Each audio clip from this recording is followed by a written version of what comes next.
Hello and welcome to Kent Tonight on KMTV. I'm Josie Hannett. Coming up in the programme. Team faces sentence for manslaughter and dangerous driving. Police hand expenses scandal files to CPS.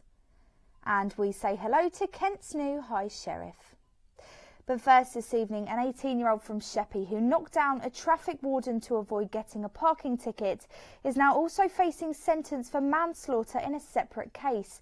Michael Johnson was found guilty of dangerous driving, but he'll also be sentenced for manslaughter after a man was killed when he tried to stop Johnson stealing his trailer. I went to court earlier today. The jury had no idea that Johnson had entered a guilty plea to manslaughter after the body of Trevor Hadlow was found at his home last year in Gillingham. Now today they found him guilty of dangerous driving in a separate case after he mowed down a traffic warden because he didn't want to pay a parking fine. That happened in East Church in Sheppey last year. 4 months later he caused the death of Mr Hadlow after he tried to steal his trailer. Mr Hadlow then tried to close the gate, but Johnson hit the gate. That caused Mr Hadlow to fall over and he was later found dead at his home. Sentencing for both separate cases will be in June. This is Josie Hannett at Maidstone Crown Court for KMTV. A jury's failed to reach a verdict today in the trial of a 39-year-old mother who's accused of the manslaughter of her 2-year-old child. Lucy King, who's a mum of 5, left a measuring cup of the heroin substitute methadone behind the TV in her Dover home. Her child Frankie then drank it. It took 2.5 hours before King called for help from the ambulance, but sadly her daughter died at the William Harvey Hospital. The trial continues. A former Kent Police inspector has been sent to prison for making and sharing child porn. Inspector Timothy Wrighton was sentenced to 9 years in prison after being sentenced at Lewes Crown Court today. The supervisory officer, who'd served for 25 years with Kent Police, was sacked by the force earlier this month for gross misconduct. Detectives from the police launched an investigation after receiving information from Manchester Police, who were looking into offences in Stockport.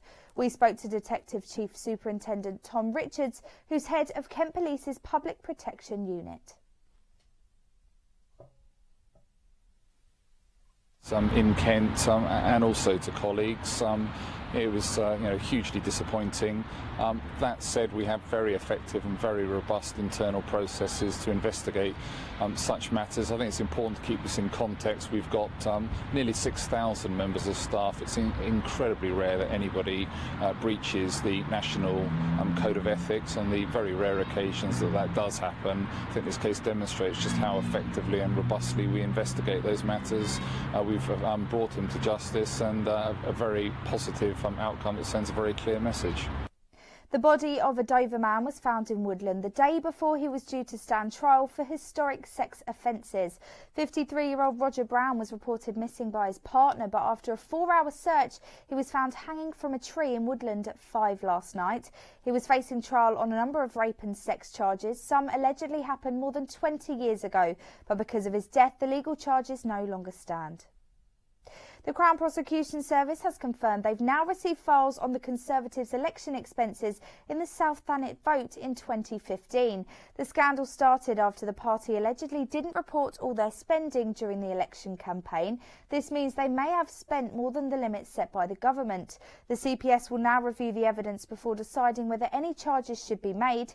Our political editor Paul Francis was in Westminster last week and spoke to South Thanet MP Craig McKinley, who's one of the accused. I have to ask you, Craig, are you worried about the CPS investigations? No, well, I know I've done nothing wrong, and I acted properly and honestly throughout that campaign, so no, not concerned at all.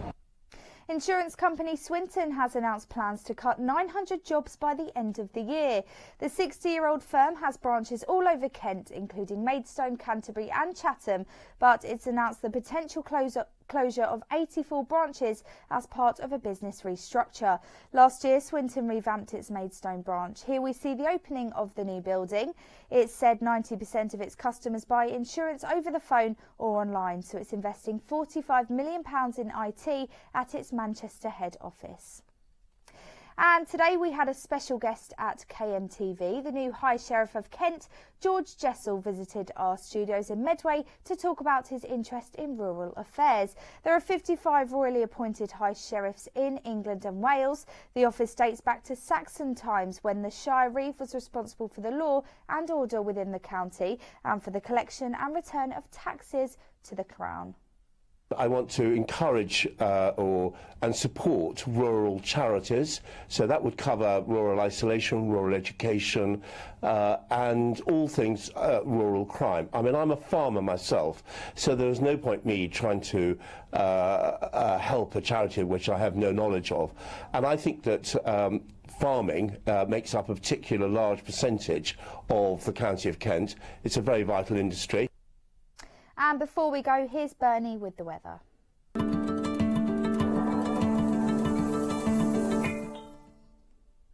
It's going to be chilly tonight with clear skies and temperatures dropping to around 4 degrees. As for tomorrow morning, you can expect some sun towards the east with mostly cloudy skies over Chatham and Maidstone. Temperatures will reach a high of 10 degrees in the afternoon. Well, that's it from us this evening. We'll be back again tomorrow with the latest stories from across your county. In the meantime, though, don't forget you can always keep up to date by listening to KMFM or logging on to kentonline.co.uk. But from us here at KMTV, have a good evening. Good night.